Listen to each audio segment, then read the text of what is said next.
हैं, जितने भी लोग हैं सबको। अरे भैया एक सेकंड रुक जाओ, एक सेकंड। सौम्या जी देखिए, आप आई और हंगामा होने लगा। भाई आपको लगता है क्या ये तो लड़के को भी देख रहे थे तो बोल रहे थे कि सामने से अब तो लड़की आई है, आगे भी है। सो प्लीज आगे से थोड़ा सा आप देख लीजिए, एंगल बना लीजिए। और अगली आवाज सौम्या जी आप। मैं कुछ बोल ही नहीं पा रही हूँ क्योंकि मेरा भोजपुरी इंडस्ट्री में 1 साल लगभग मेरा जर्नी स्टार्ट हुआ है और उस 1 साल में मैं बहुत कुछ सीखी हूँ, बहुत कुछ उलझनों से उलझ के यहाँ तक आई हूँ आज। और बहुत कुछ ऐसा भी था एक समय जो हमको बहुत कुछ पता भी नहीं था।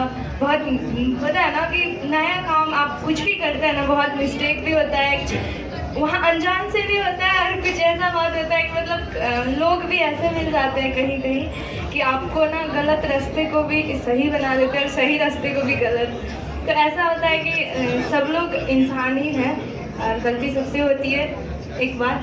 और ऐसा है कि सब लोग एक परिवार जैसे हैं भोजपुरी, क्योंकि मैं नेपाल से हूँ, सबको पता है। और मैं भोजपुरी से इतना प्यार करती हूँ कि मैं अपना नेपाल का मतलब सूट छोड़ के भी यहाँ पर सूट मिल जाए ना दौड़ के आती हूँ। कल एक बार प्रियांशु जी बोले कि कल आपको आना है, तो मैं वहाँ का मूवी का सूट छोड़ के मैं यहाँ आई कि चलिए भाई इसी मतलब वजह से पवन सर का इवेंट में भी मेरा फर्स्ट टाइम है और बहुत ही अच्छा लग रहा है आज भी पवन सर से मैं मिलूंगी भी। इतना तो मैं कॉकशियर हूँ कि आज अगर आप पवन सर के इवेंट में फर्स्ट टाइम आई हैं तो अगले बार से सबसे फर्स्ट आप ही आएंगे। इतना मेरा पक्का वादा है आपसे। और आप नेपाल से हो, नेपाल का रिकॉर्ड है कि सबसे बड़ा अगर कोई लाइव शो हुआ है तो वो पावर स्टार पवन सिंह का हुआ है। सो ये भाई की महत्ता है, ये उनका इम्पोर्टेंस है। सो प्लीज, और वाकई में सौम्या जी ने थोड़ा सा इशारा भी किया कि मैं ने जो बात की थी वो पावर स्टार पवन जी के बारे में नहीं की थी, मोहल्ले का पवन था उसके बारे में उन्होंने बोला था। सो प्लीज ऐसा बात होता है। देखिए मैं सिंपल सी भाषा में एक बात बोलना चाहती हूँ। मतलब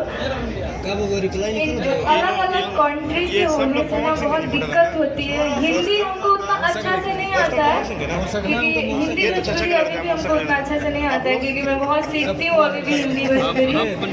हिंदी भोजपुरी मेरा बहुत अच्छा से आने जाता है तो हिंदी उतना नहीं आता है जितना आप लोग बोलते हैं। फिर भी मैं भोजपुरी को बहुत प्यार करती हूँ और भोजपुरी के जो भी स्टार है भोजपुरी में जितने भी स्टार हैं मेरे दिल से सबको सम्मान है और एक अलग सा प्यार है भोजपुरी के लिए। नहीं, भोजपुरी में है बहुत सारे स्टार पवन जी हैं। चलो बहुत बहुत शुक्रिया। आज आप यहाँ पे आई हैं, आप दूसरे देश में आई हैं और हम इतना आपको प्यार देंगे, सम्मान देंगे कि आप नेपाल में भी जाकर बोलेंगे कि यस पवन जी का शो था और जो मुझे प्यार और सम्मान मिला वो अतुलनीय था। बहुत शुक्रिया आप आने के लिए, बहुत बहुत धन्यवाद सौम्या जी। एक बार जोरदार तालियों का प्लीज जिन्हें समर्थन दे रहे हैं आप।